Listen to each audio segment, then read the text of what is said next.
Hello, Robotics Notes fans, and welcome to the penultimate episode of Robotics Notes Elite Like Animal Crossing. It is 1:08 p.m. Let's load the data. We're so close. Ugh. I'm very sleepy, but I gotta get this done now or it won't get done in time. So enjoy my voice.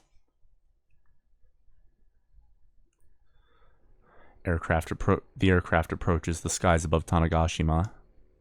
Apparently, the aircraft model has a maximum flight range of about 1,700 kilometers.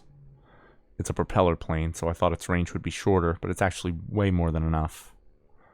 I figured we'd be landing in New Tanegashima Airport, but Dad announced that we're heading up for the old one. We're on approach right now. I suppose it makes more sense for us to land here. But the old airport's runway hasn't been used in over 10 years. Plus, there are no guidance lights, and due to the rain, the visibility is poor right now. I told him that he didn't have to push himself so far. But according to Dad, there's been no response from the new airport's control tower. It's possible that something happened there. The decision to land at the old airport was made with that in consideration. Well, it's not like my opinion really matters here. I should leave this one to the pros. As the plane prepares to land, we all sit down and buckle up. After Irie woke up, Akio changed seats and is now sitting next to her, holding her hand to give her some peace of mind. It's almost dawn. Tanegashima is covered in a shroud of darkness from up here, but it doesn't look like the power's out. In fact, despite it being before dawn, there are lights on the inside of quite a number of houses. Misane, are you down there? Everyone, please brace for impact. Outside the window, the ground is already drawing near. When landing in Old Tanegashima Airport, you pass right over Nakatane-cho. I can very clearly see the lights on inside a bunch of houses. Dad is estimating the position of the runway using only those lights. If we crashed in the middle of town, it'd be a huge disaster. No, I gotta trust him. I believe in Dad and his skills. It's then that the frame of the plane suddenly drops. Despite wearing my seatbelt, my body floats up and I nearly hit my head on the ceiling. That's the school. We're gonna crash. Yep, that sure is the roof of our school getting real close. The aircraft barely scrapes over it. I have some bad news.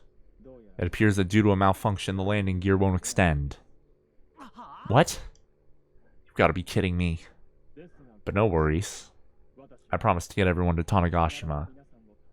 I'm going to keep that promise. That's what a man of the sky does. It's now the time to be acting cool.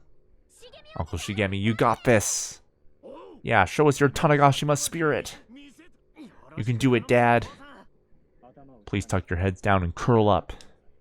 We'll be doing a belly landing. An immense impact comes up from under my feet. The intense sound of metal scraping against pavement echoes throughout the cabin. If we overshoot the runway, there's nothing but a cliff at the end waiting for us. Will we stop in time? Stop! Stop! The shaking stops. The engine also stops, and inside of the plane is blanketed in silence. We have arrived at the old Tanegashima Airport about 4 minutes behind schedule.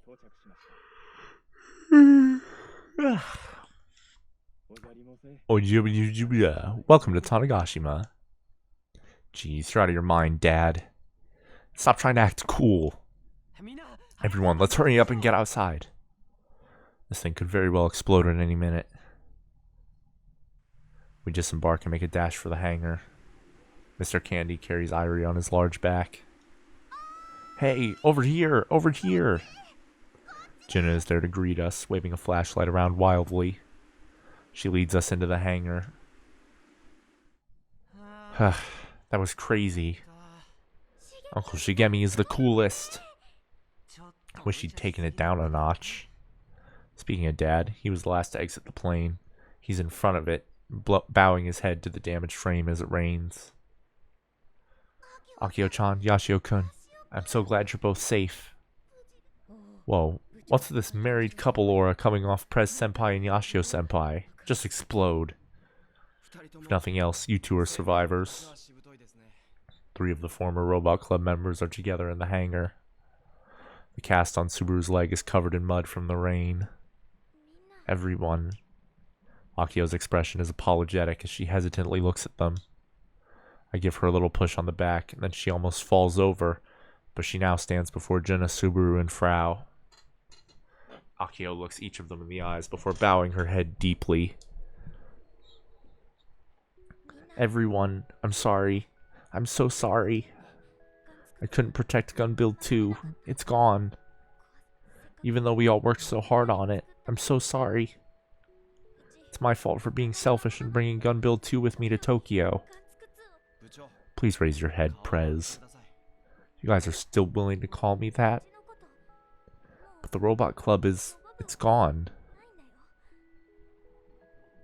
You're our president, and that's what I want to call you. I know I quit before, but is that okay? Prez Senpai is so serially serious. I personally don't ever recall quitting the Robot Club. Why wouldn't I call you Prez? You're still the president as far as I'm concerned. Everyone. I got it. Thank you so much. She wipes the tears from her eyes. Central T Robot Club President Akio Sanomiya has returned! Jakin! Akio strangely poses as she makes her declaration.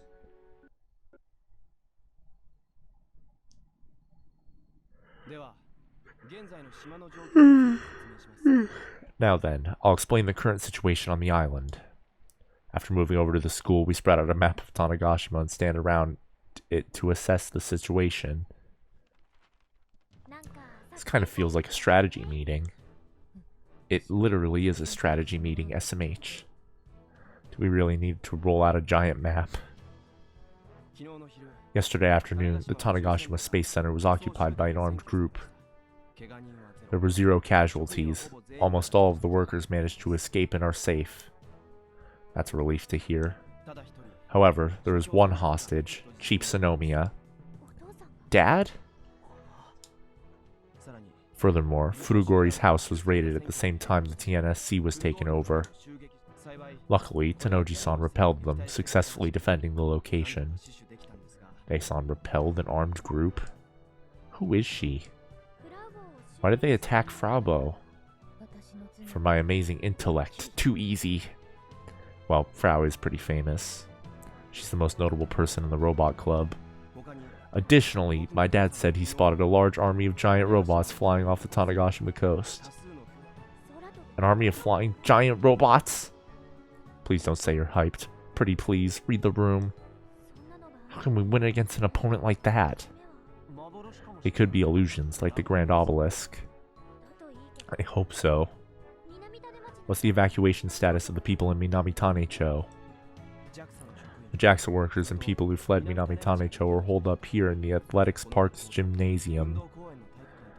When we got to school, the gym lights were on and I could hear talking. I'm sure Mom and Aunt Sanomiya are there. I should probably drop in later. Thanks. I've got a general idea of the situation. Right now we need to think about what we can do without relying on others. We have a few ways to stop the enemy.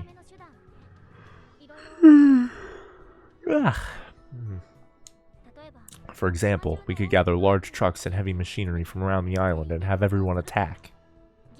There'd be casualties, but we could overpower them with numbers. But that's our last resort. We can't just ask everyone on the island to march off to their deaths, even if it's to save the world. First, we go in as the initial wave. That's what Gun Build 1 is for, after all.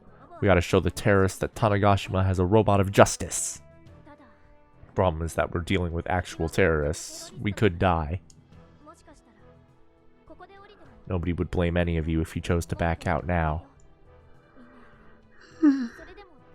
Are you still willing to come with me on this ride? Everyone nods without hesitation. Then Kai and I will fill you in on our enemy. The ringleader of the terrorists is Kokamijima. He exists in Iruo as pure data. I gave Akiho the rundown of everything while we were on the plane coming home. He's trying to massacre all of humanity on orders from a group of shady rulers called the Committee of 300. We don't know how many bad guys we're dealing with.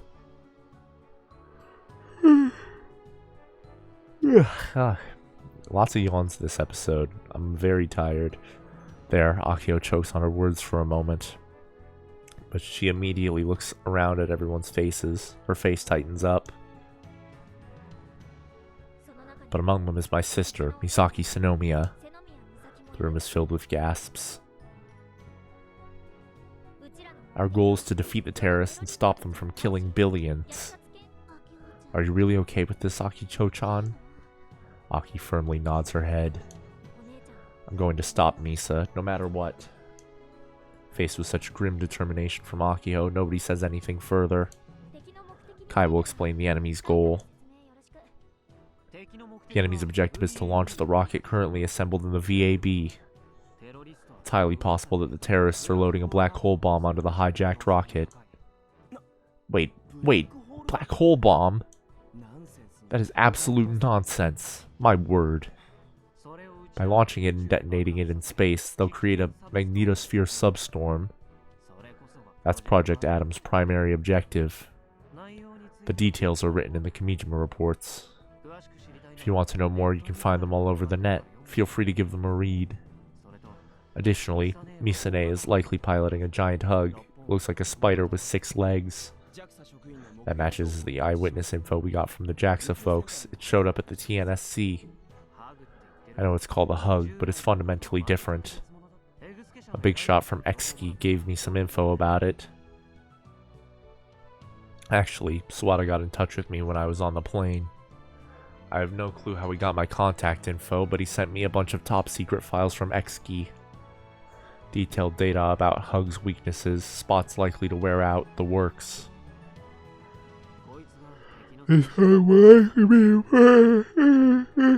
Defense. The Spider Hug is an Exki concept model, Hug X02, codenamed Sumuragi. It's probably the second model. And the thing that attaches to it is apparently another concept model, Hug X01, Kaminagi. Attaches? That's right. Maybe it'd be easier to understand if I said it mounts the spider. Kaminagi is 5.4 meters tall, about half the height of Model 1. When I saw it at the expo, I went offline without separating, so I don't know what it looks like alone. Going by the data, Kaminagi is extremely mobile. It can even run around. Whoa, that's incredible. It's not hovering? No, it runs like normal. It also has a strong grip. The file said it has accurate finger feedback. In other words, it can hold weapons. Is that so? Regardless, it should be limited to close quarters weapons. There are no firearms in the world that are compatible with giant robots.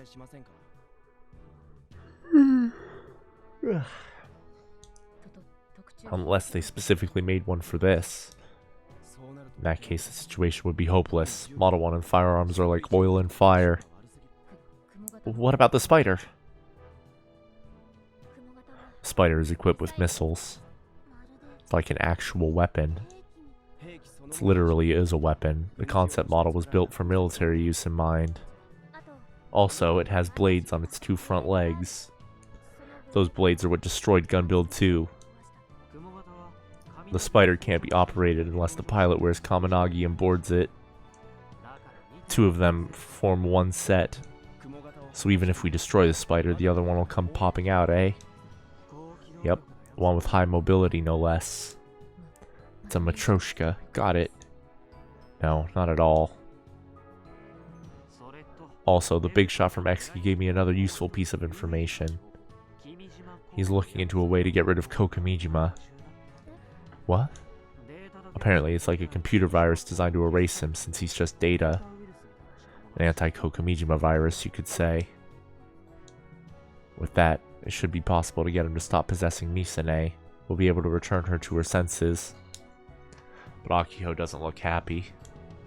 Even if Misane returned to her senses, it wouldn't change the fact that she stained her hands with terrorism. But even still, If we free Misane from Kokamijima's curse, it'll neutralize her. Naturally, that includes the Sumeragi and Kaminagi she's piloting. And then we wouldn't have to fight. How about we just go and see her after the virus is done? Problem is we don't know if it'll be done in time. Assuming that they're loading the BHB now, it'll be raining all day. Launch will be tomorrow. The weather report said tomorrow is going to be sunny and clear. It's possible that the anti-Kokamijima virus won't be completed until after that. I'm starting to see several minimum conditions that we need to clear. First, we need armaments so that we can defeat Sumeragi. Second, we need the mobility to deal with Kaminagi's movement speed. As far as that's concerned, we could alternatively boost Model 1's defense so that it can take Kaminagi's attacks.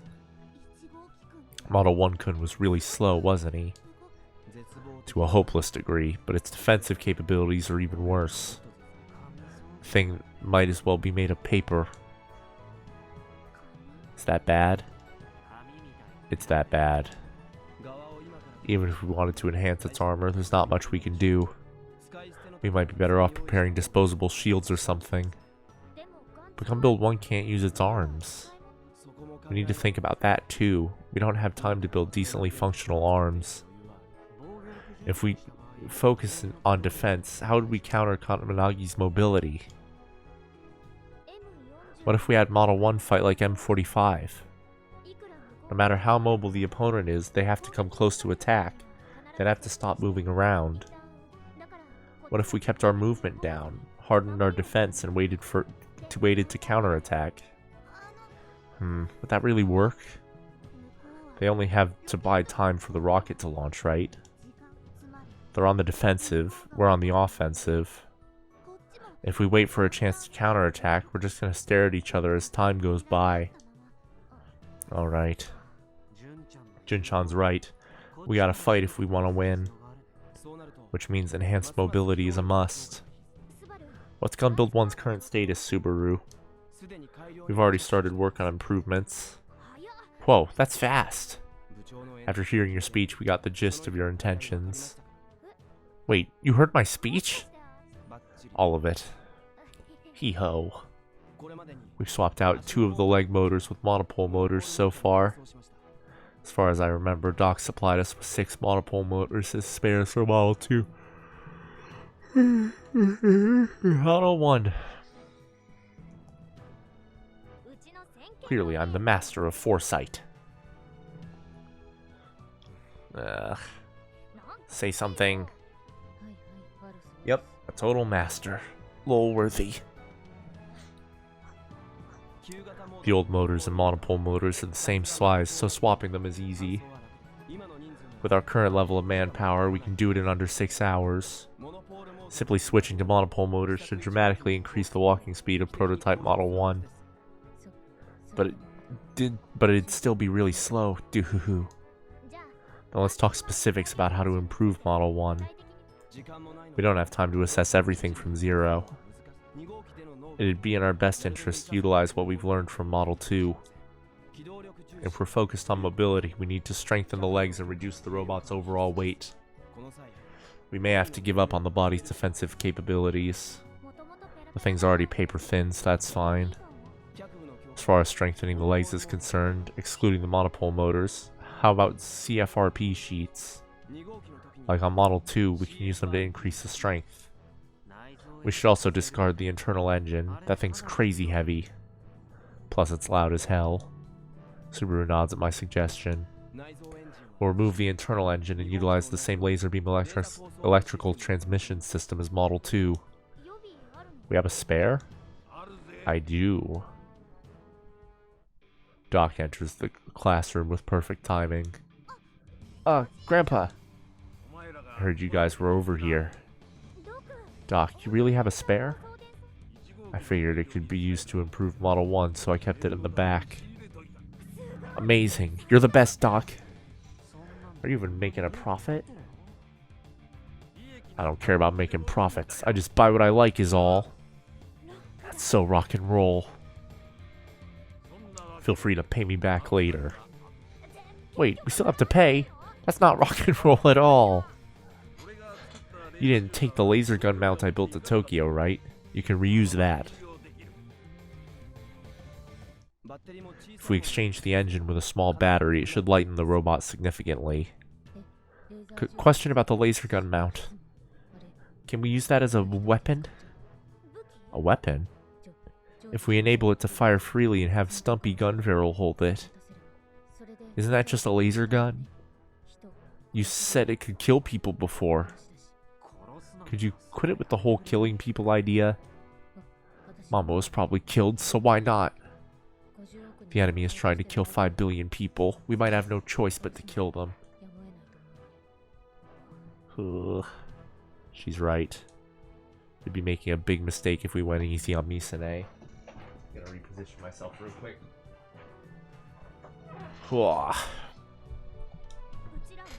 We aren't murderers. I want to do this without taking lives if possible. I know a part of that is because Misa's my sister. And I hope you can all overlook that. I'm sorry. But if we have no other choice... Akio raises her head. If it comes to that, I'll... Nope, I'm the pilot. Without a moment's delay, I cut in. If the situation comes to that, I'll handle it. Kai. My bad. I wasn't trying to bully Press Senpai. I just thought we needed to be prepared for the worst. I know. Thanks, Fraubo. Think I was being naive. Regardless, that transmission gun's output is too low. If you wanted to pierce the armor on a robot, you'd have to focus it in the same spot for a long time. Has less power than a welding laser. But if you want to kill a person, you just gotta shoot their body directly. It'd burn them to death. I don't think I want to do that. Burning Misane to death with a laser? I know now's not the time to be picky and all, but... how about getting some bombs, sneaking over to the rocket and putting them on it? Then we wouldn't have to fight the robot, right? A nonsense plan. The rocket might already have the BHB on board. If it accidentally got detonated on the surface, the entirety of Tanegashima would be wiped off the map. Huh? I didn't know it was that dangerous. I'm sorry. Like I thought, Gunbuild 1 is our only hope. I'm not gonna lie, listening to that speech of yours made me groan. Robots of justice, evil robots. Only you would use such black and white terms, Prez. You're really thinking of good punishing evil in our current situation. You watch too much anime. Justice always wins. We basically got this in the bag. The reasoning of yours is forced at best. If the world was that simple, we'd be at peace by now. Enough, Subaru. Stop being so condescending. And now, Aki-chan, calm down. Urgh. Back to the subject at hand. Setting aside the issue of attachment or armaments, let's talk about potential upgrades we can make. Subaru's completely taken over. Despite calling her president earlier, he's the one who looks like the president, especially to an outsider.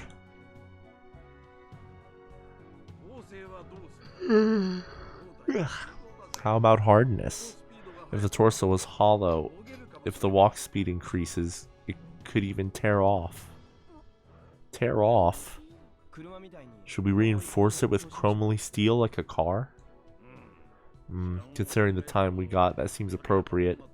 Plus, I can get some for automotive use right away. How about the cockpit?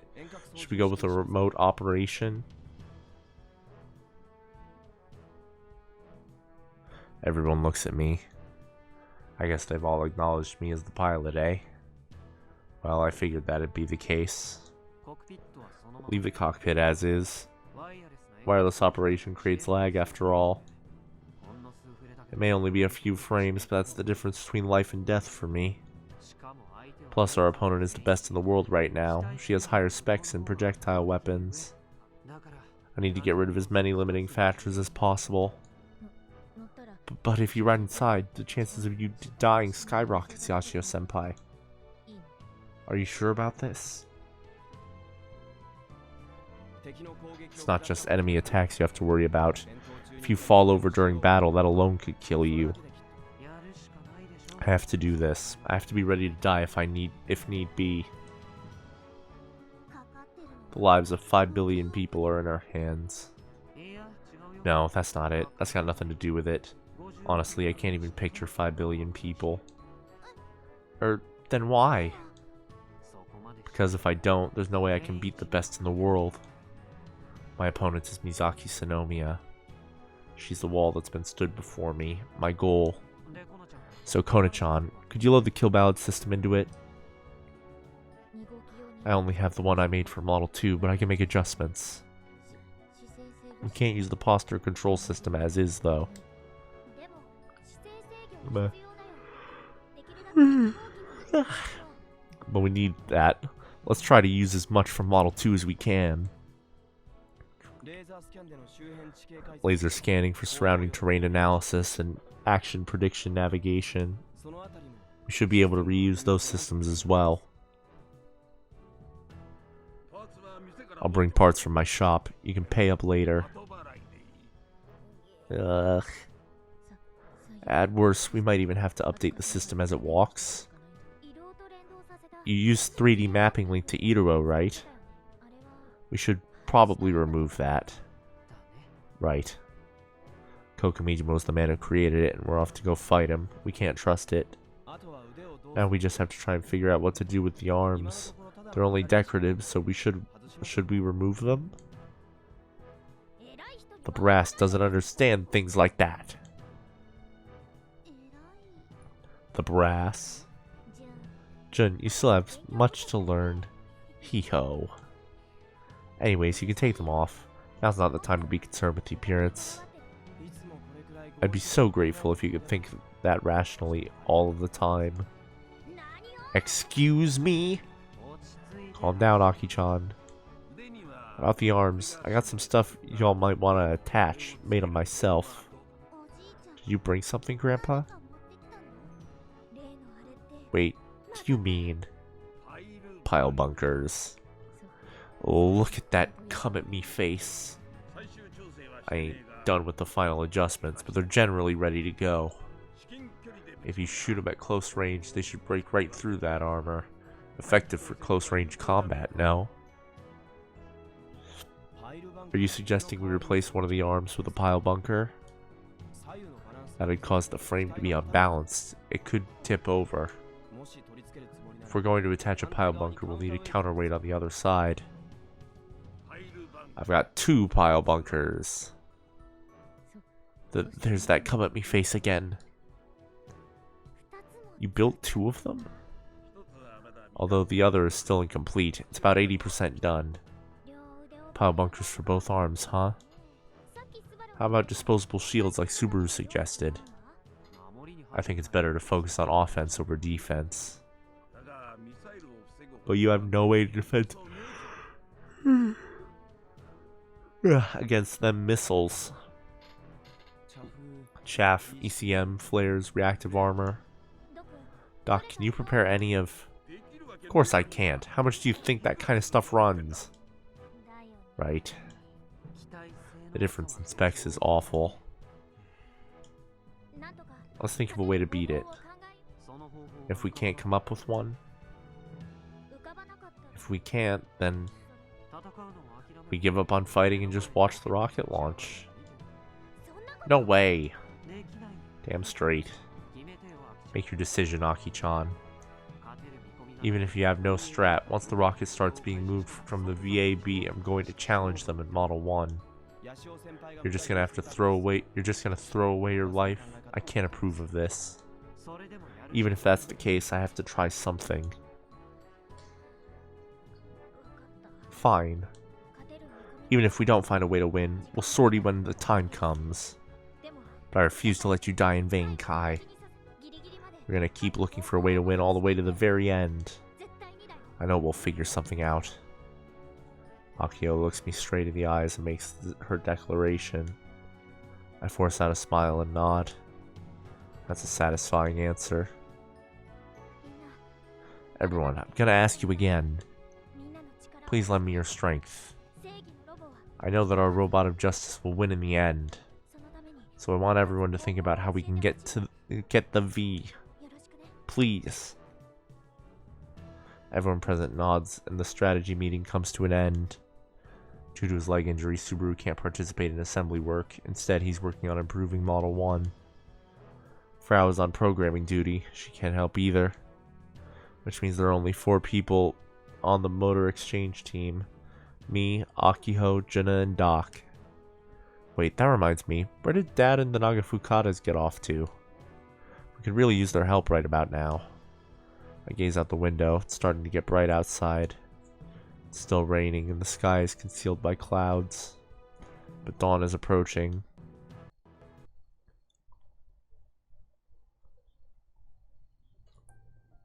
Even after dawn, the rain shows no sign of letting up.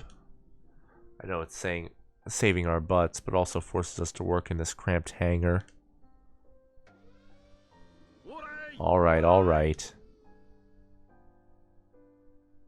We support the servo motor hanging from the crane and carefully insert it into Model 1's joint. Oof. I'm so tired. Unfortunately, things don't go so well and we're forced to have the crane come and go over and over again. The servo motor finally settles in the right position. We have to act fast to secure it. We use several thick bolts and electric nut runners. Model 1's legs are thick. The joints require multiple large screws, or bolts. That's what connects it all together. To exchange a motor, the bolts need to be removed first, followed by the leg parts. Specifically, everything below the ankles, the shins, the thighs, 6 parts in total across both legs. Each part is nearly 2 meters tall when lying down, over 3 meters long. Oh man, I'm sleepy. They're secured to the crane attached to this truck. Doc comes riding over in. The crane then lifts up the boltless parts. The motors are also pretty big, way bigger than the engine of inside a car. We have to be careful about our work, but we also can't waste too much time. With that in mind, having a crane makes a huge difference. We can never get this done on our own. That said, of the people here, Jenna and I aren't particularly useful, which is why things have been slow. It's also frustrating that no other work can be done until the motor exchange is complete. This is the first time I've actually regretted not helping out earlier. If I'm the one piloting this thing, I should be the one making sure it's in tip-top shape. I'm trusting this thing with my life, after all. I can't win without it. Up until now, I've always thought that all I needed were my hands, but now I know better. If I'm going to be the best, it's important that I pay attention to maintenance. If only we had one more crane. Gina and I single-mindedly tighten the screws. Kind of feels like we're a pit crew in a race. How many is that in a row? 5. Just 1 to go. We got this. It already took over 5 hours to get this far.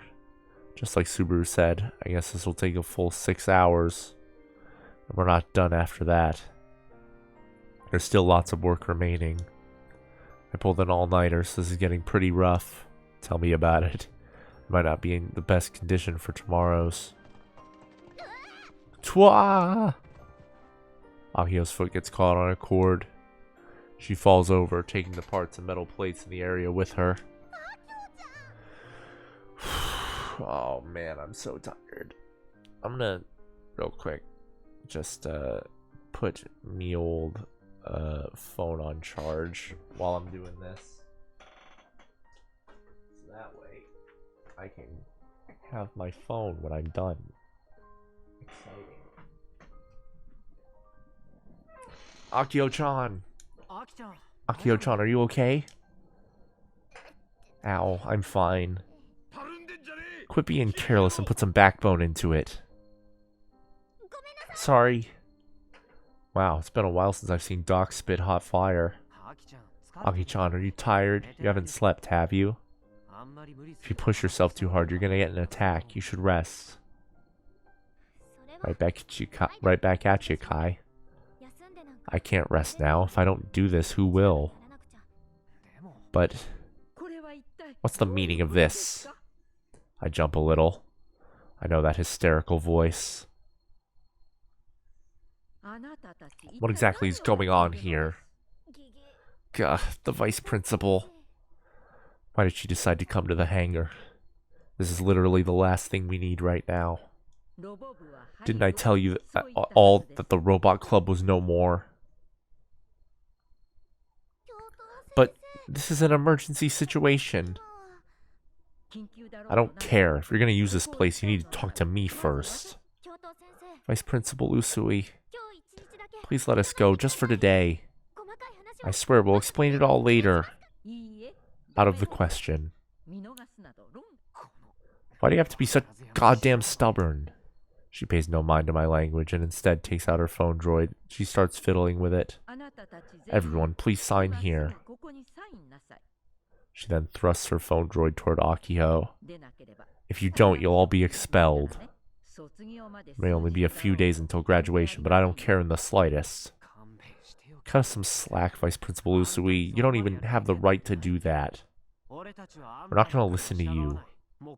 This is about more than just the school. Come on, say something. Stop trying to act all tough. Kai, wait. Akio stops me as she looks at the VP's phone droid. What exactly is this? It looks like a club entry form. Huh? Say what? None of you are affiliated with the club since the robot club was disbanded last month. If you're going to reform said club, you all need to sign club entry forms. This may be an emergency situation, but you must all still follow the rules. Otherwise, if something were to happen, the school wouldn't be able to take responsibility for you. Vice Principal Usui. Wait, what's going on? Are my ears busted? Myself, Akio, Juna, and Subaru are all stunned. Vice Principal Usui is a tsundere. Now hurry up and write your names, school years, and classes. All of you. Okay. Are you telling me she was a good person all along? Did you say something, Yashio-kun? Not at all. She gives me a sharp glare. She really is scary. Sorry for the wait, Vice Principal Usui. Michi suddenly comes running over. Where's our delinquent teacher been this entire time? Wait, it's not just him. Our homeroom teacher, Koba-sen, the other teachers, even the principal all pop up, one after the other. They're all holding supermarket bags in their hands. They're filled with drinks, flavored breads, rice balls, and more.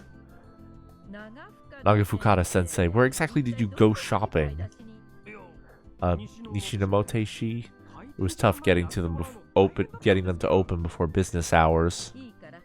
Fine, just hand it over to the children. What exactly is this? Is it poisoned?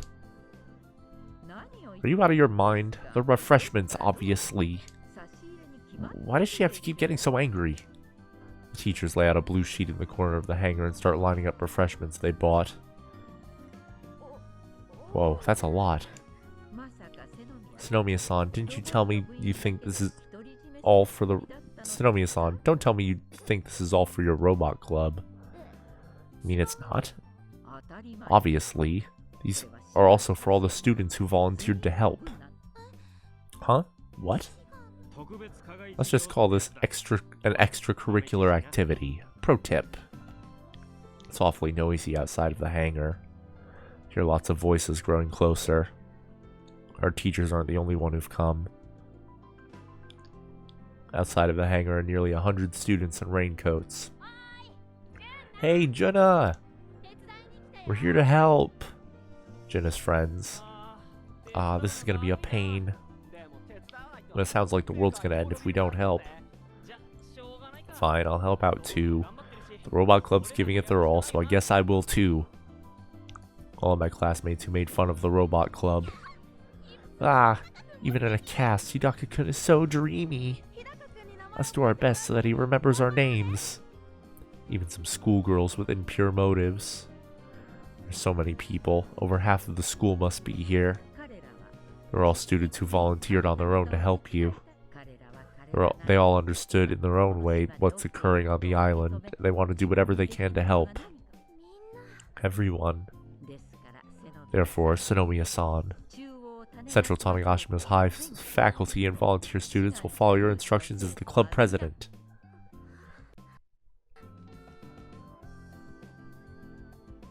Several large trucks come driving into the airport. What now? Ah, they finally arrived.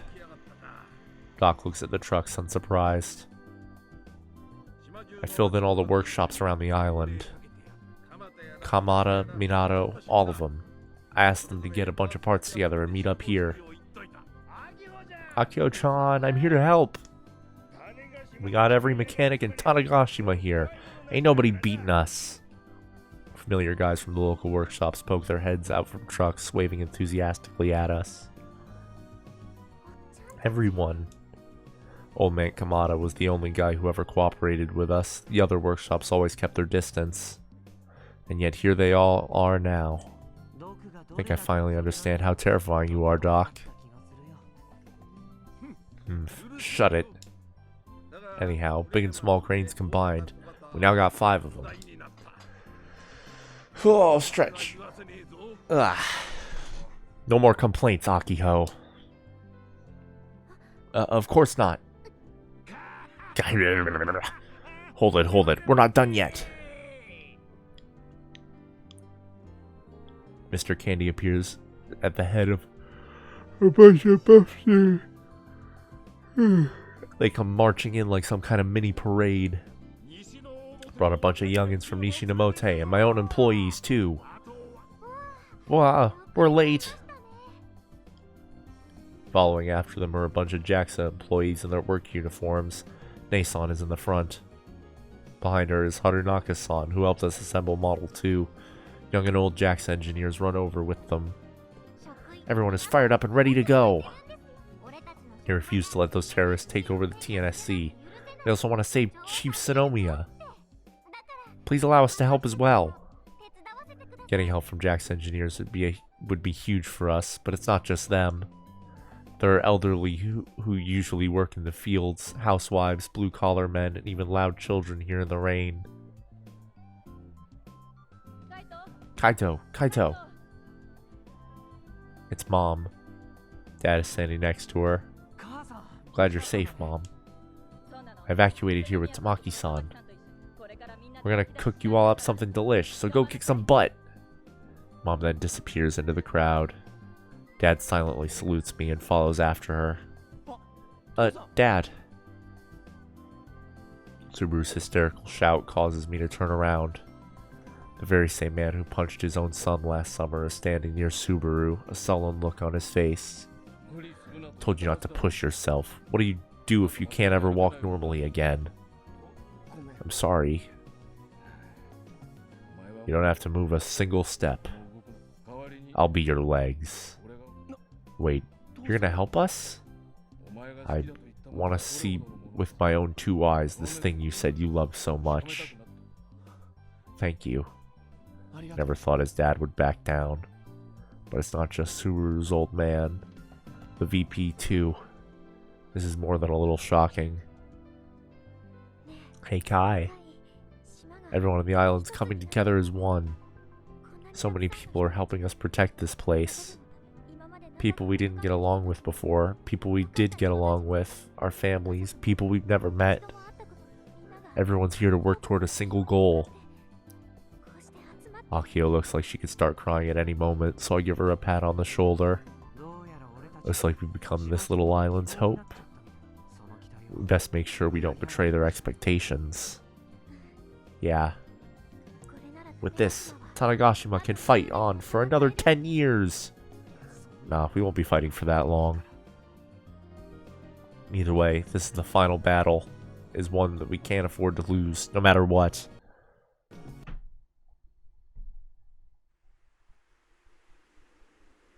Oh, it's Misaki POV.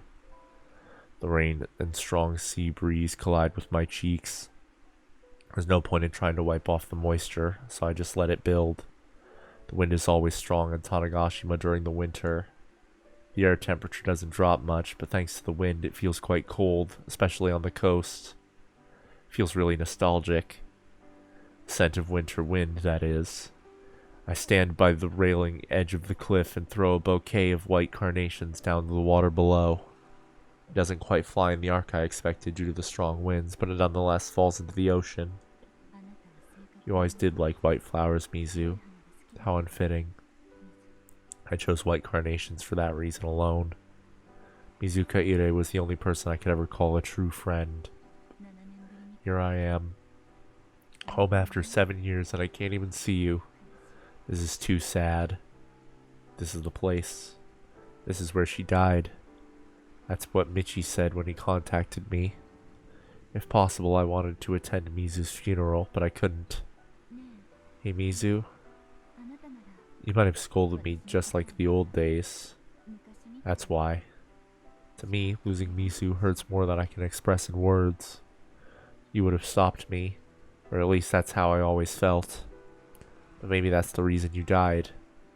Suddenly feel a presence behind me. A chill runs down my neck. Right behind me. At a distance close enough to touch me, I can feel their presence.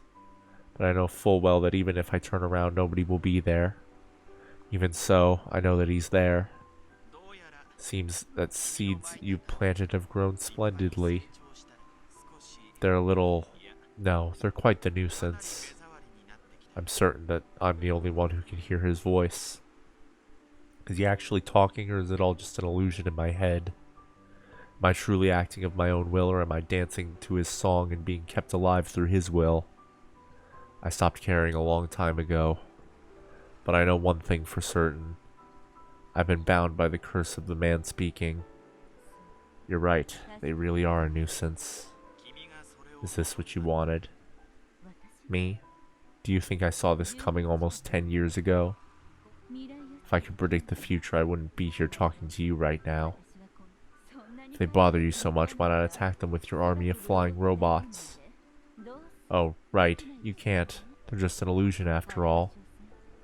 He likes to toy with his prey. He's that kind of vicious streak in him. Then I'll use Gejine. She can do the work of an entire platoon. Be my guest. Then I pull a knife out from my breast pocket. I quickly try to thrust it into my own neck. But my hands stop. I can't help but click my tongue. I fail to kill myself yet again. These are my hands, but they feel foreign to me. My body doesn't answer to me. It's not moving. It's not mine.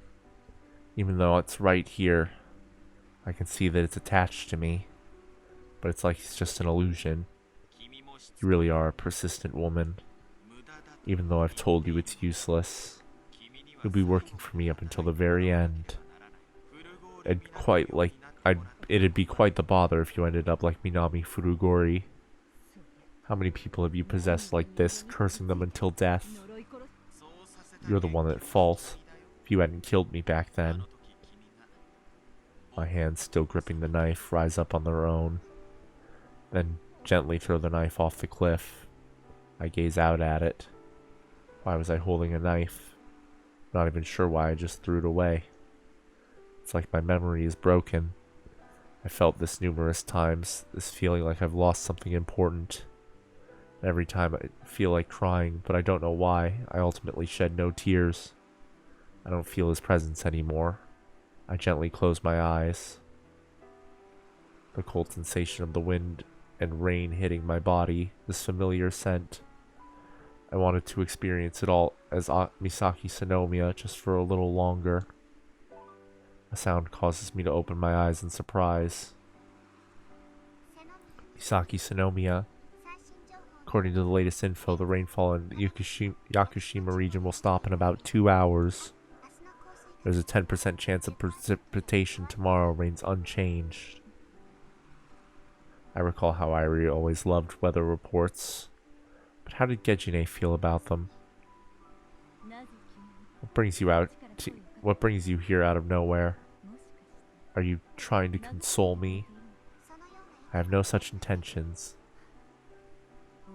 In retrospect, that day of the total solar eclipse when I met you was the beginning of everything. That was already over 10 years ago. I just happened to find a smartphone, still new and kinda janky at the time, during the commotion of the eclipse. Inside of it was Irie's prototype, still in development.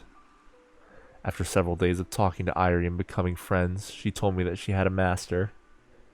It made sense that the phone I found had an original owner, and since they're so expensive, I felt that I had to give it back. Following Irie's instructions, I found myself at Kokamijima's house in the woods. At the time, I had no idea that a year later I would end up killing Kokamijima with my own hands. I was desperate. I didn't want Aki or Kai to die. I wanted to protect them. My cute little sister who always happily followed me, the rascal of a young boy who lived near me. I loved every minute I spent together with them. The time I spent watching robot anime with Aki, the time I spent playing fighting games with Kai. I truly loved every second of it. I couldn't bear the thought of losing those kids, but of all things, they just had to be aboard the MF Anemone. Aki and Kai were the only ones left unconscious for multiple days following the incident. I couldn't sleep for even a second, so I just kept holding Aki's hand as tightly as I could. Please, God, don't let them die. Please let me see their smiles again. I don't care what happens to me as long as you grant my wish. I'm fairly certain that's all I prayed for during these long days. Misa. Aki, thank goodness you're okay. So when Aki woke up, I gripped my hand and smiled happily at me. I honestly thought that I'd be okay with dying. I had done something irreversible. I had killed a man. The police were going to arrest me, but I had no regrets. But a week later, when I returned to Kokamijima's house, there was no corpse. I knew for a fact that I had murdered him and left the body there. There were even bloodstains all over, but the corpse itself had vanished. 10 days later, it was located in a completely unrelated place. Unless somebody intentionally moved the body, that should have been impossible. I made the news, but even as time passed, the police never came for me. That's when I started to think. Perhaps the case would be left unsolved. Maybe the culprit would never get brought to light. Or maybe the person who moved Kokamijima's corpse would be charged with the crime in my place. Hey, Aki, Kai. I'm not a prodigy. I'm not a genius. I'm not a perfect person.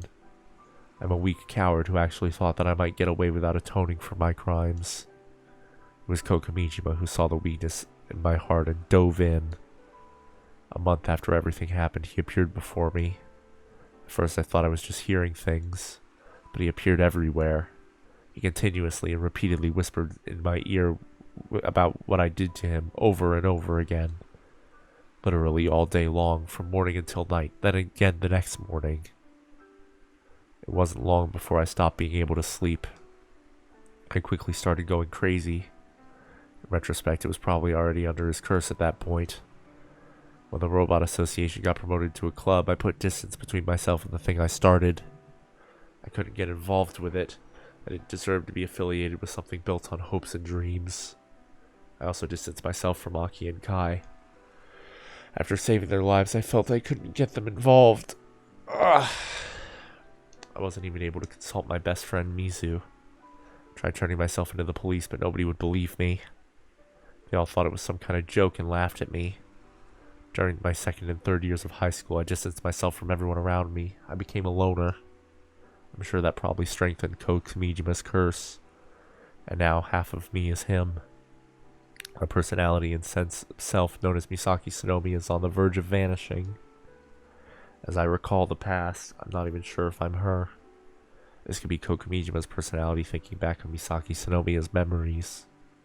It may look like I'm acting according to my own will, but Kokamijima's will is always involved, no matter what. Every time I planned to kill myself, he would stop me. And now here I am. No, I don't regret murdering him in order to save Aki and Kai. I have no idea if that event really happened or if my memories are true, but I regret nothing. That's why I at least wanted them to deliver me from all this. Gejine, you know Akio and Kai and Aki, right? Correct. Do you like them? Gejine is not equipped with the functions necessary to answer that question. Yeah, that sounds about right. Gejine was always cold like that. Then I release you from this burden. Before I lose myself, I need to do at least this much. I take out my phone droid. Comedian report number 0. An icon representing the original data is displayed on my screen. I was the one who planted the Kamijima reports around the island. It was back when I was in high school. I even came up with the triggers, just as Kokamijima instructed. One of the things that he planted inside of me. What you could call the origin of all this. Right now, I chose to throw it away. Gejine, go to them. You don't have to stay here any longer. You're free. Nochio, Gejine. Without hesitation, I remove the icon. Once I confirm the data is gone, I breathe a sigh of relief. Gejine will never appear before me ever again. Aki, Kai, hurry and come home. Wonder if you'll be able to kill me. I sure hope so. I'm gonna take a quick breaky break. I'll be back very shortly. I just want to get up and walk around, get the blood flowing, because it's rough. So I'll be right back.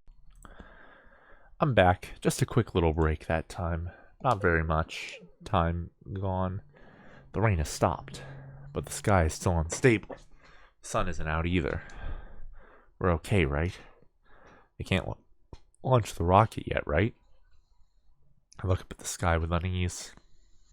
Some volunteers are risking life and limb to infiltrate and monitor the Osaki launch complex. All we can do now is wait for the report. I've been discharged from assembly work. Thanks to all the people helping, Akio and Subaru ordered me to rest. They wanted me rested up and in top condition for the decisive battle tomorrow.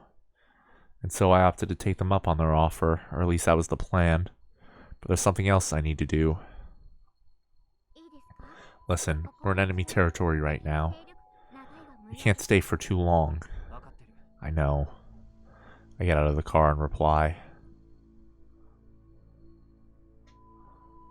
I asked Nason to drive me over to the local hall in Ichigaoka Park.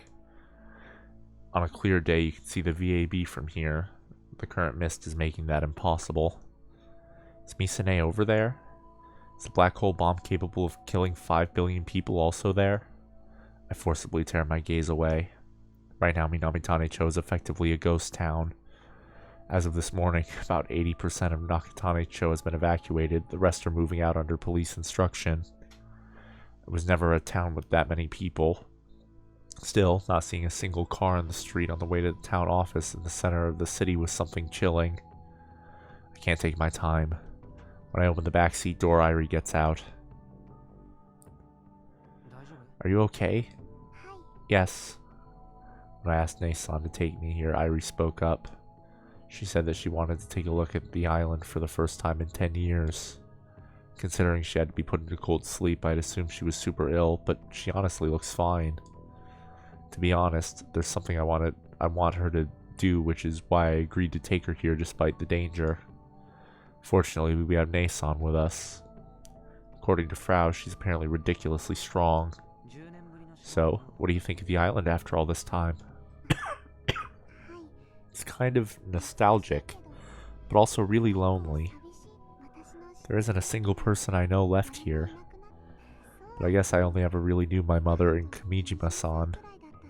A decade is much longer than it seems. For example, it's possible that friends from kindergarten or elementary school are still around. But for Irie, whose time was stopped for 10 years, they've aged an entire decade. They would be different people. I'll take a look inside, Nason. Please look after Irie-san. I walk off on my own.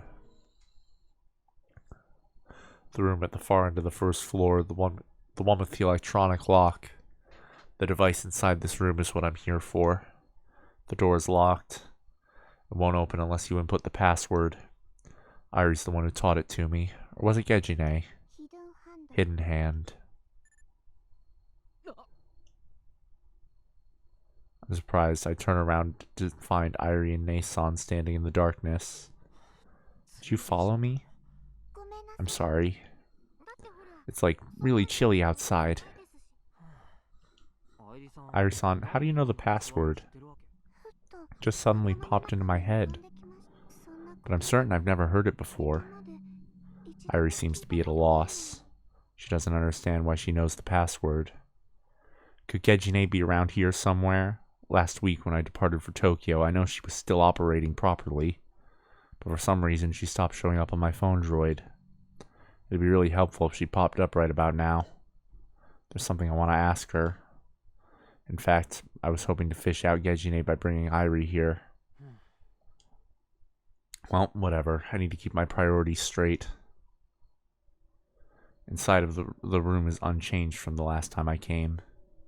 The electromagnetic wave irradiation device that causes the monopoles to fall from the sky. It's still working, which means monopoles are still falling on Uchikuoka Park. What is that? An electromagnetic wave irradiation device. An electromagnetic wave. This has been making the monopoles fall? You should have just told me about it. I didn't want to create any turmoil until after the expo. I leave the women alone for a moment and stand in front of the device. It uses a large antenna outside to beam EM waves into space. I think that's how Gejine explained it before. But I didn't really examine it in detail last time. I had no idea how to handle or operate it. It wouldn't do anything by itself. It won't activate without a special cartridge inserted into the slot. Curious about what Sawada told me, I decided to come here. I figured there might be a cartridge-like thing somewhere on the machine. Anyhow, I begin casually tapping away at the icons on the display screen. Goes without saying, but I have zero luck, so I give up on controlling the device via its screen. What are you doing? I'm looking for something. There's nothing like a window or anything below the display, which means I can't see inside. Am I gonna have to take this thing apart in order to figure out what he meant by cartridge? Then, in the darkness, I find what seems to be a button under the device. Just as I'm about to push it. Please wait. For some reason, Irie stops me. I think you should cut the power first. Why? I just had a feeling. But she's right. It's common sense to cut the power before taking something apart. I follow Irie's advice and opt to do so. However, there's no explanation for any of the buttons on the display, so I have no idea what to push. Which is it? This one. And just like that, Irie's next to me. She reaches her white, slender hand out and touches my hand. I can feel her warmth through my skin. You're real. Huh? Oh, nothing. Just talking to myself. I smile and leave the display to Irie. Irie-chan, do you know how to operate this?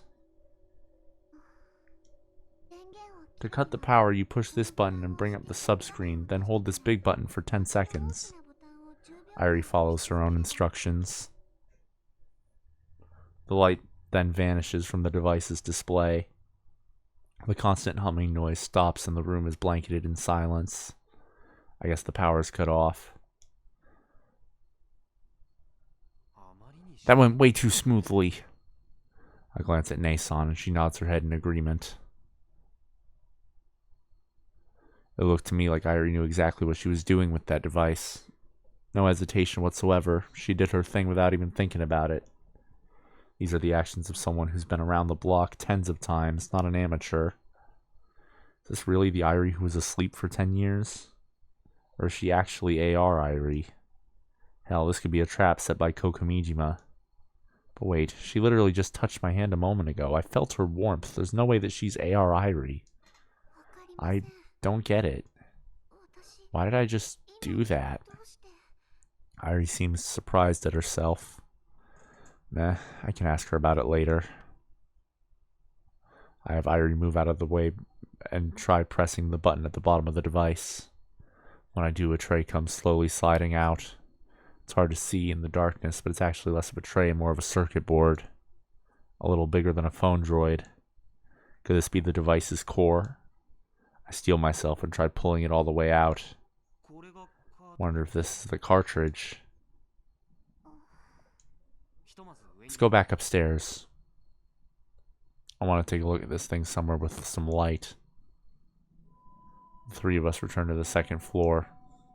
This strange feeling. It was only half a year ago that I first spoke to AR Irie here. And now, the real Irie is standing right before me. Irie appears to be having some thoughts as she looks around the hall. Irie-san, you're from Tanegashima, right? Yes. Have you been here before? No. Because of my illness, I was always stuck at home. My house was near the border of Nishinomote and Nakatane. I barely ever came to the southern part of the island. I already looked into the house where Irie Yukifune lived. Unfortunately, it's now an empty lot. Her house is gone. Still haven't found the right time to let her know. Earlier when Irie said she wanted to go with me, I was afraid she'd ask us to take her to her house. I looked down at the circuit board in my hand. It really is just that. I don't know much about how these things are constructed, so I have no idea how it works. The electromagnetic wave irradiation device that Sawada gave me has a slot for something just this size. I put down the heavy knapsack slung over my shoulder and removed the device. That's an NIV. You know about it? Yeah, at least in name. This is the first time I've seen one, though. A device that could show illusions to tens of thousands of people in Odaiba. If we can use this thing, we can totally change the tide of battle with Misane. I carefully aligned the circuit board with the slot entrance. Looks like a perfect fit. I'll try pushing it in.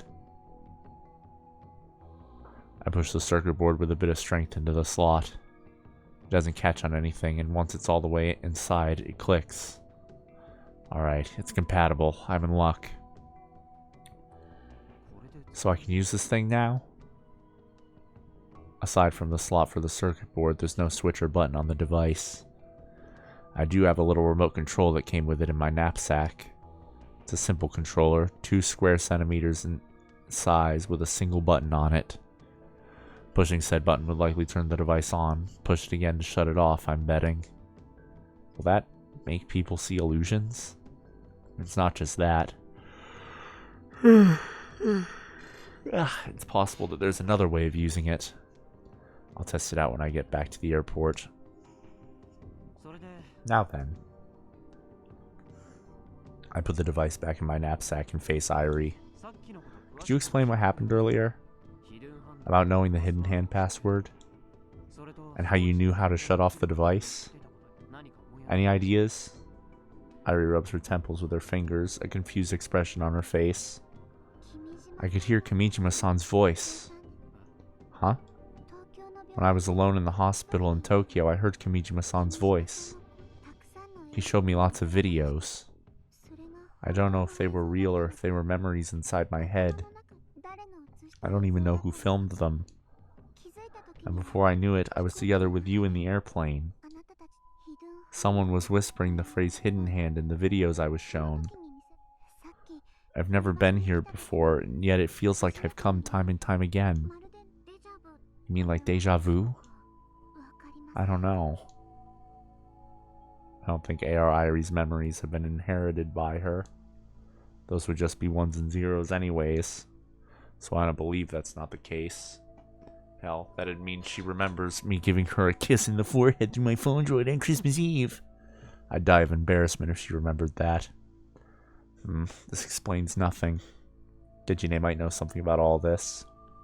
I boot up Iro and survey the area, but there's no Gejine in sight. Where could she have wandered off to? You don't remember what happened at Chofu Airport, right? I don't. Did I do something? Nah, don't worry about it. If I told her she tried to kill us and herself with a gun, it'd probably come as a massive shock. Anyway, let's head back. We shouldn't be here. Irie and I both nod and exit the building. And then... Huh? Drones. We're surrounded. Move and I shoot. That voice. Irie? But she's standing next to me, worriedly looking around with uncertainty. In that case... Is that you, Gejine? I raise my phone droid in the direction of the voice. The tower scaffolding.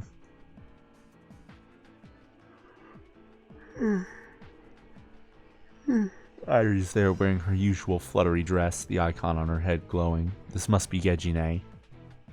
Irie's looking at my phone droid from the side and her eyes widen. Ah, it's me. I repeat, move and I shoot.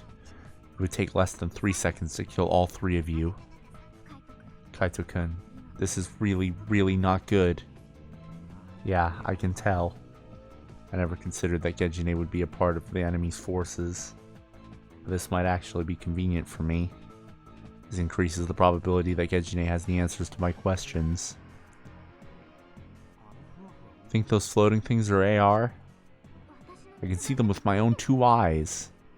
It was the same in Odaiba. Hundreds of thousands of people saw illusions with their bare eyes. Everyone was tricked. It sure would be nice if this was the same deal. But if that was the case, wouldn't Gejine also be visible to... Ah!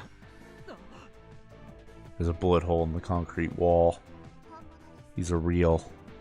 Is that so? Yeah, a little bit of wishful thinking. Didn't expect her to fire a warning shot, though. Gejine's much more quick-witted than she used to be. So what's the big idea? Why'd you surround us? Master gave me orders to eliminate you.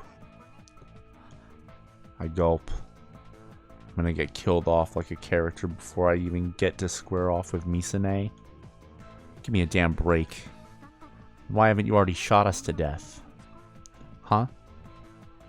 Is there a reason she's keeping us alive like this? If there is, maybe I can work something out. Gejine, there's something I wanted to ask you. I have no intention of answering. That doesn't stop me from asking. Do you know that Sumeragi was remotely operated at the Expo Arena in Odaiba? Sumeragi is a standalone system. It shouldn't be hackable without a physical cable. You know anything about that? The Expo Rampage likely wasn't Misane's plan, but rather Koko Mijima's plan as part of Project Adam. In that case, since Gejine is working under him, she should know something. In fact, seeing as Gejine is operating the drones, it's plenty possible that she also remotely operated Sumeragi. Tell me, Gejine. You seem to be misunderstanding something. It's him.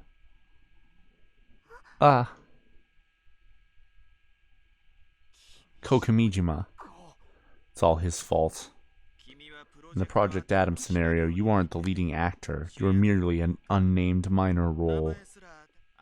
I'd prefer it if you exited stage right immediately. I didn't tell you that in Tokyo. If this man didn't exist, Misane wouldn't have become our enemy. And now you're trying to take what I created without my permission. Only a thief could be so bold. Akio wouldn't have had to suffer. The expo wouldn't have been ruined. Model 2 would still exist. You have my respect for collecting all of my reports and dispersing them around the world, Kaito Yashio-kun. However, I'd like you to realize that you're nothing more than an errand boy. It's all his fault. I want to run up to him and punch him in the face right this second. Oh, come on. Me. Only a little bit longer. There's like 25 minutes left. I'm so angry. I'm so angry that I can't actually do that. I have no way to vent this anger. If I moved right now, I'd be pumped full of holes.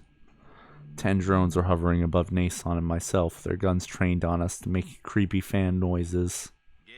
Gejine, why haven't you disposed of them yet? I glance at Nason, hoping she has some kind of plan. But even she seems to be at her wit's end. Her eyes are daring around. She's biting on her lip, unable to move. Neither me nor Nason can find a way out of this. Is it hopeless? Is this the end? Without even noticing my panic. Kimijima-san. Irie calls out to the mastermind, a stern expression on her face. Well, more accurately, she calls out to the Kokumijima on my phone droid screen. Kimijima-san, are you dead? I was ready for this to be the end. But Gejine still doesn't open fire. Wait, does Irie not know that Kokumijima is dead? Did nobody tell her after she woke up from cold sleep? Kokumijima died nearly 10 years ago.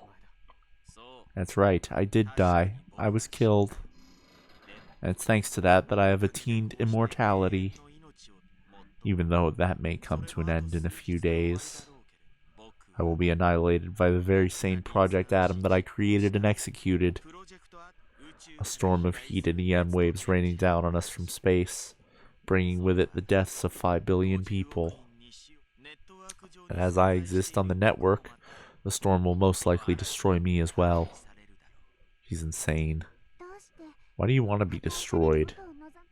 Excuse me? Because you wish for death? Because the success of your experience would make you happy? Or do you not want to live? See? Again. It was the same when we met in the hospital. The Kimijima-san before I went to sleep and the Kimiji-san now feel different. I don't feel your heart anywhere, Kimijima-san. His heart? The mastermind behind everything, Kokumijima. When I spoke to him at Chofu, his view of the world was abnormal. Nothing like the average person. I couldn't understand him. I couldn't think of him as a fellow human. My impression of him was a man with a broken mind, a man who lacked the common sense of a human. Is she saying that he wasn't always like this?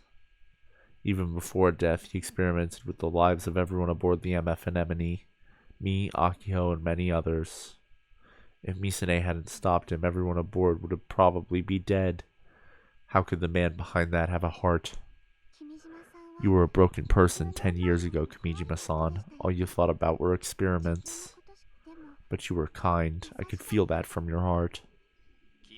I only ever saw you as a good test subject. It doesn't matter how you saw me. When I asked you to put me to sleep, you struggled to come to a decision for a really long time, I remember. It was simply thoroughly thinking over the contents of the experiment, unfortunately for you. But you still hesitated. Yet right now, you have a goal, but there's no thoughts behind it. No reason. Thought, eh? A reason for executing Project Atom. It's true that it's still unclear as to why Kokumijima would do something like massacre 5 billion people. Kimijima-san, why do you want this experiment to succeed?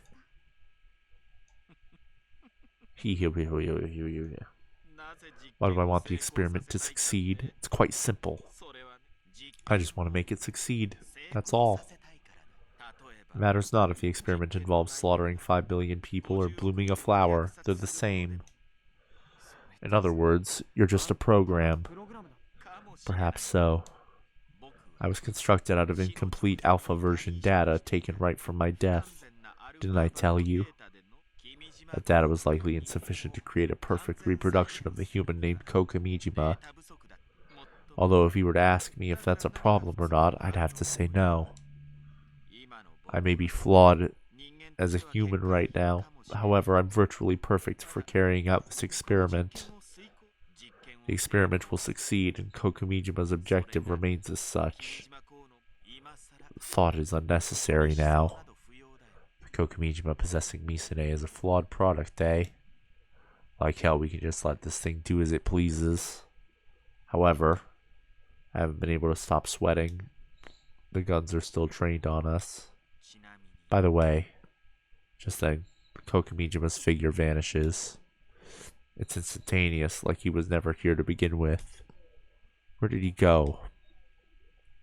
Gejine still doesn't move.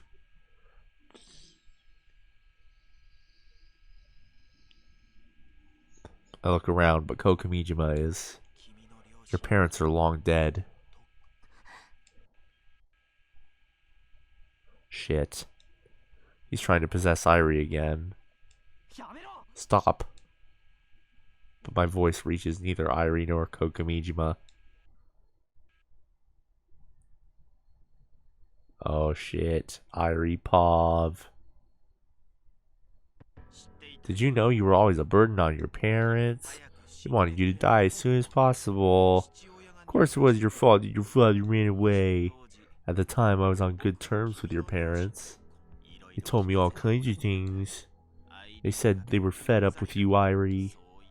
So I asked them, how about leaving the island and reclaiming their freedom? Do you know that your father told me when I suggested that? He said thanks. He looked like a weight had been lifted from his shoulders. He even wanted to shake my hand. He must have been very happy to have been released from you, his burden of a daughter. Then I had him killed deep in the mountains of Kagoshima. He's likely still sleeping in those deep in the cold. Police haven't found him. In the 10 years you were in cold sleep, his body was eaten by wild beasts, rotted away, and reduced to bones. What a wonderful end to the father who abandoned you. You never really liked your father anyways. Does that mean you don't care what happened to him? In that case, what about your mother? You loved her, right? After your father left, she worked so hard to take care of you as a single parent after all. I'm sure you found it unbearable how the mother you loved suffered due to you. You wanted her to be released, right? From the burden known as Iryuki Fune. That's why you went through the trouble of coming to me. That's why you ultimately chose to enter your long sleep. It was all for your mother. If you were gone, your mother would be free. What an lovely daughter. But I regret to inform you. After you went to sleep, your mother frantically searched the entire island for you, of course. She even asked me if I had seen you. And so out of respect for your choice, I told her that I hadn't. Nobody would pay any heed to your mother. Everyone knew that she had gone crazy. Despite all of that, your mother continued to wander around the forest barefoot as if she were possessed. It was hard to watch her, so I gave her some advice. I told her that a fisherman had spotted you on Magishima Island. Of course, that was a complete lie, but your mother kept thanking me over and over again regardless. Everyone was against her going up to the island. There's nobody there, they said. Give up, they said. Nobody would take her on a boat, so she tried swimming there. Ha ha ha. Caught him. Your mother's persistence is truly incredible, but sadly that was her limit. It was obviously impossible to swim that distance, and thus your mother became fish food. Who knows if her bones sank to the bottom of the sea? Perhaps they drifted via the ocean currents into the Pacific. I wonder how she felt. Did she drown? If she did, it must have been awful. Or could she have been eaten by sharks? If she was eaten alive, that could have been more painful. Nobody knows your mother's whereabouts. Nobody. Oh right, the house where you lived, your father's relatives sold it off. It's just a vacant lot now. I hear they quickly submitted death reports for all three of you so they could collect the insurance money. They're apparently very upset you suddenly reappearing alive after 10 years. They even gave doctors at the hospital money to kill you as soon as the chance arose. Why did you have to wake up? You should have just stayed asleep forever.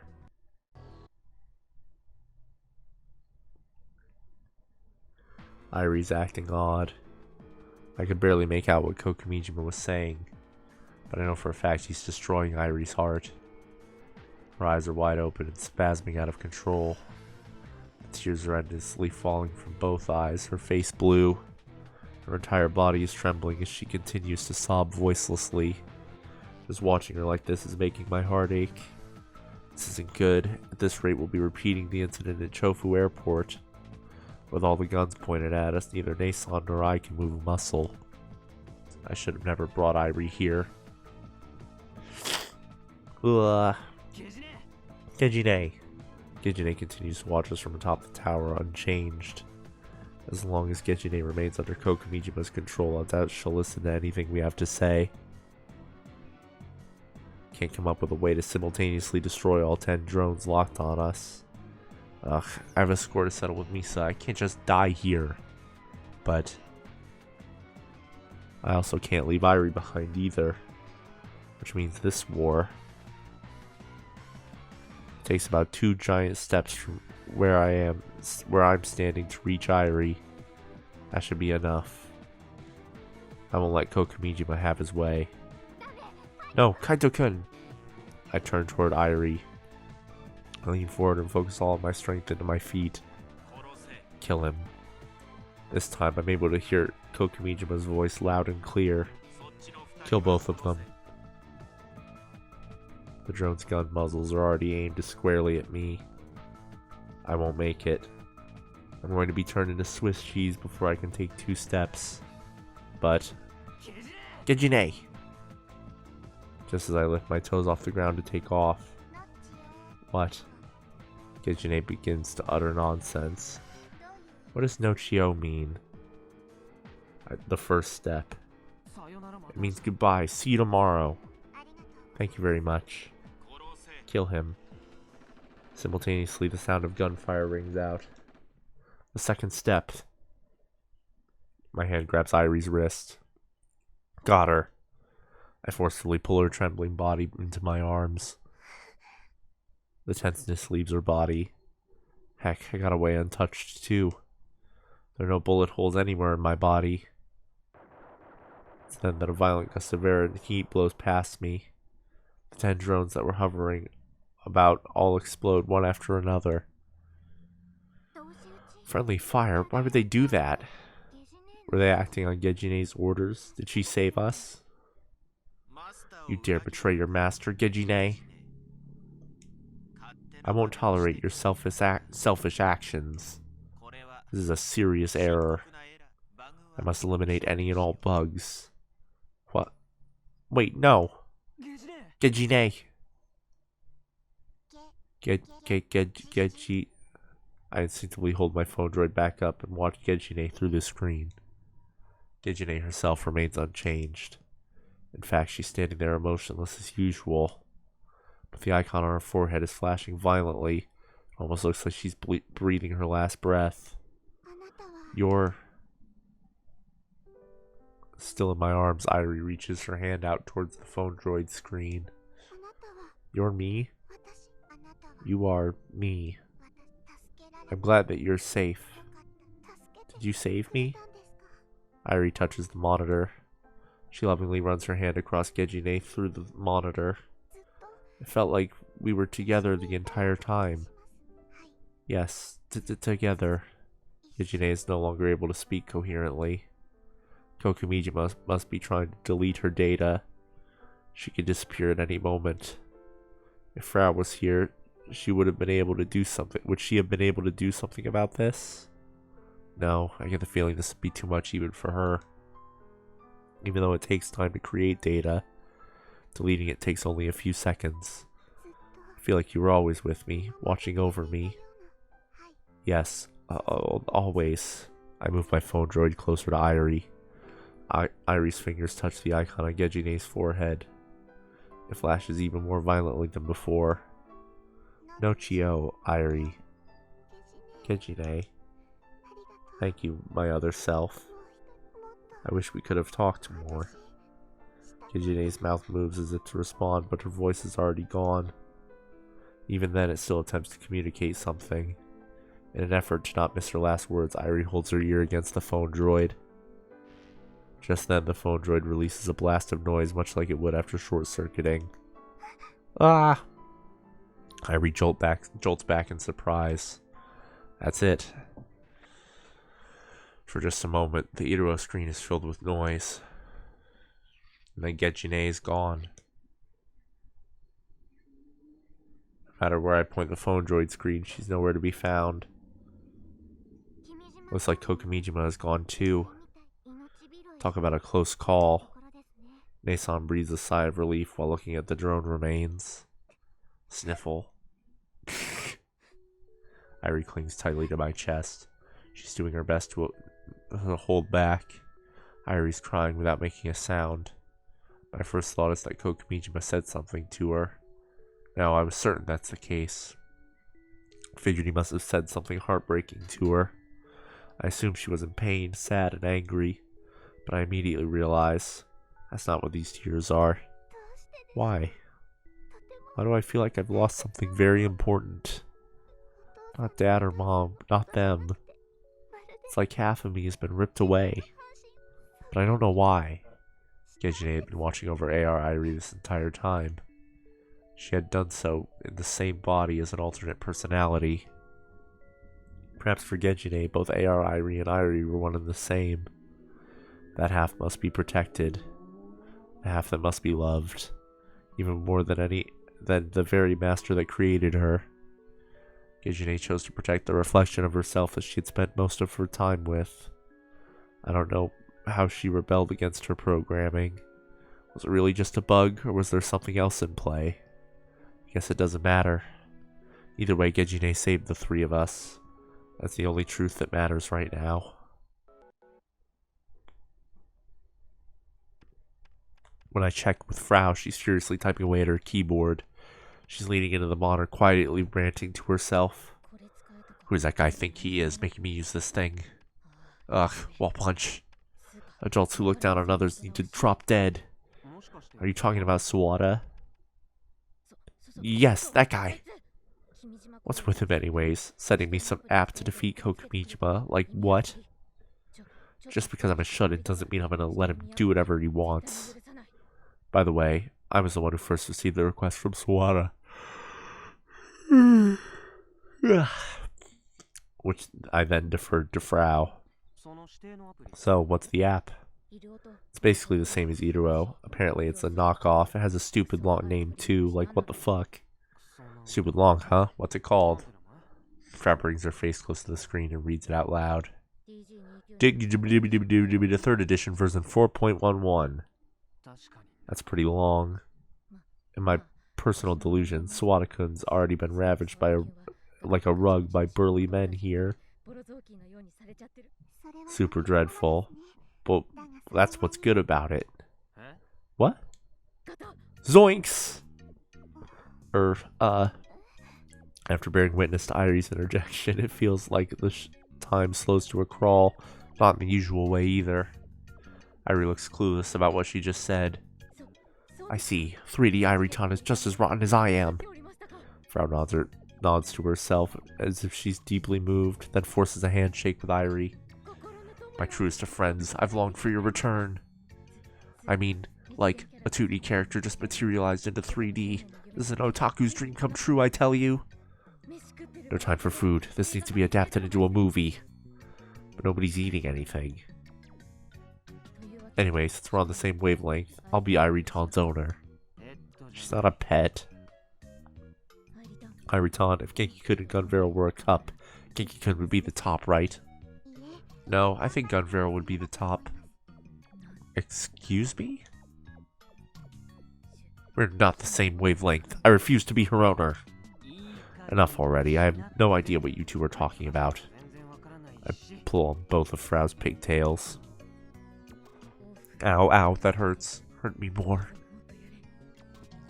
Frau's antics aside, I definitely saw a little bit of Gejine and Irie's comments. Maybe some of AR Irie's memories did get carried over to her. Judging by how clueless she looks, she must be speaking instinctively without really understanding the words. But right now, none of that matters. Anyway, what do you mean when you said the DG whatever app looks exactly like Iruo? When I told Sawada-kun I couldn't trust Iruo as a means of communication, well, he sent me this app with a come at me face. Think we can use it? I haven't checked it out yet, so I don't know. But if it looks okay, it may just delete all of Iruo. Have you all delete Iruo, install the instead. We might be able to incorporate the kill ballad system too. I'll give it a try. So, you here to talk about that URL? That's right, have you found anything? I'm about to pull it up.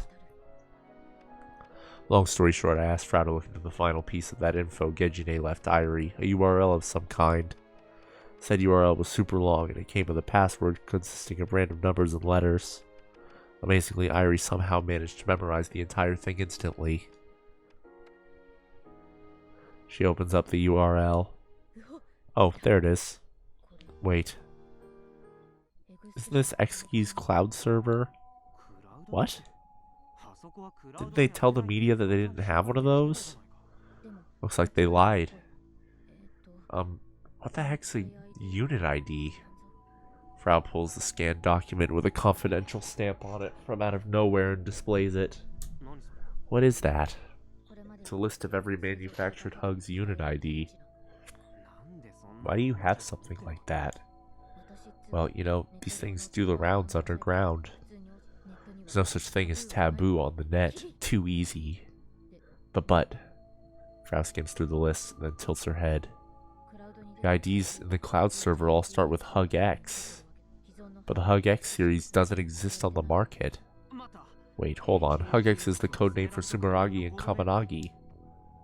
Oh. Of course, they're concept models, so their IDs are different from what's currently being used. Does that mean both Sumeragi and Kaminagi aren't standalone models and are actually connected online? Why did Sawada lie? By the way, the cloud server is pretty limited in scope. Looks like the only data it can exchange is the info on Iruo.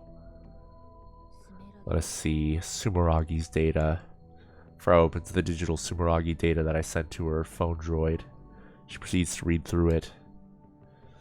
Found it. It's capable of pulling up Iruo on the cockpit screen. They apparently collaborated with Happiness for You so they could use it like this. Iruo is an app that Kokumijima created. This is no coincidence. It's obviously part of the plan. So I guess Kokumijima used the cloud in order to control Sumeragi. Were they bluffing when Xkey said they don't use cloud servers? Sawada didn't even know about this. Misa, Ne, Ko, and a select few were likely the only ones that know. Plus, Magion, the perp of last year's Robotory Industry Robo-Rampage, is still on the loose. It made total sense that that was a rehearsal of sorts for Kokumijima. That would explain the dead kill ballad cheaters. Exactly. How dare you make a mockery out of a fighting game players by messing with the leaderboards for this crap. Anyways, well done, Irie-san. Irie, who had been quietly observing until now, wears an uneasy smile. I have no idea what's going on. But if I was able to help at all, it's thanks to Gejine. This is the info that Gejine gave her life to pass on to us. We can't let the sacrifice be for nothing. If we run a virus through this thing, we can disable Sumeragi? Possibly. I don't know if we'll make it in time for tomorrow, though.